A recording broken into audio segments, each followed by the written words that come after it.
بسم اللہ الرحمن الرحیم۔ رشتوں کو ایسی خوبی سے نبھاؤ جیسے شہد کی مکھی پھولوں سے رس بھی لے لیتی ہے اور ان کا نقصان بھی نہیں ہونے دیتی۔ جب لوگ راستے الگ کرنے کے فیصلے کر لیتے ہیں تو سب سے پہلے وہ رابطہ کم کر دیتے ہیں۔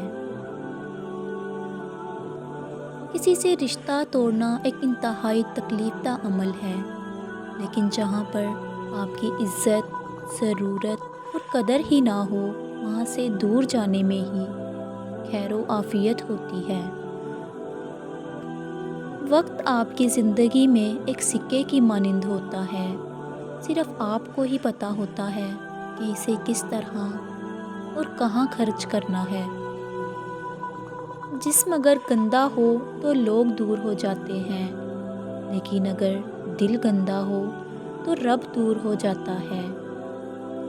آپ اپنی زندگی کے نئے باب کا آغاز تب تک نہیں کر سکتے جب تک کہ آپ پرانے باب کو پڑھنا چھوڑ نہ دیں۔ بہترین رشتہ وہ ہے جو آپ کے عیب جان کر بھی آپ سے تعلق ختم نہ کرے۔ بلا شبہ وہ رشتہ ہمارا اللہ کے علاوہ اور کسی سے نہیں ہو سکتا۔ خوش رہنے کے لیے آپ کو صرف 2 چیزوں کو ختم کرنے کی ضرورت ہے: برے مستقبل کا خوف اور برے ماضی کی یاد۔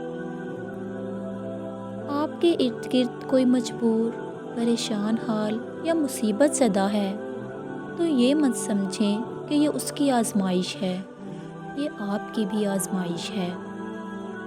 زندگی کی مثال ہم لڈو کے دانے سے بھی سمجھ سکتے ہیں۔ امید ہمیشہ 6 کی ہوتی ہے، لیکن اگر ایک بھی آئے تو چلنا ہی پڑتا ہے۔ اپنے دن کی ابتدا 3 چیزوں سے کیجیے: کوشش، سچ اور یقین۔ کوشش بہتر دن کے لیے، سچائی اپنے کام کے لیے اور یقین اللہ کی ذات پر۔ سامنے والے کی طرف سے اگر بہت دیر تک کوئی رابطہ نہ ہو تو دستک دے کر پوچھ لیجئے کیا وہ زندہ ہیں۔ اگر وہ زندہ ہیں تو یقیناً آپ وہاں مر چکے ہیں۔ افواہیں نفرت کرنے والے بناتے ہیں، احمق پھیلاتے ہیں اور بے وقوف ان پر یقین کرتے ہیں۔ ان تینوں میں سے کوئی بھی بننے کی کوشش مت کیجیے۔ لوگ حسد انسان سے نہیں بلکہ اس کی زندگی میں موجود سکون، خوشیوں، کامیابیوں اور اس کو میسر نعمتوں سے کرتے ہیں۔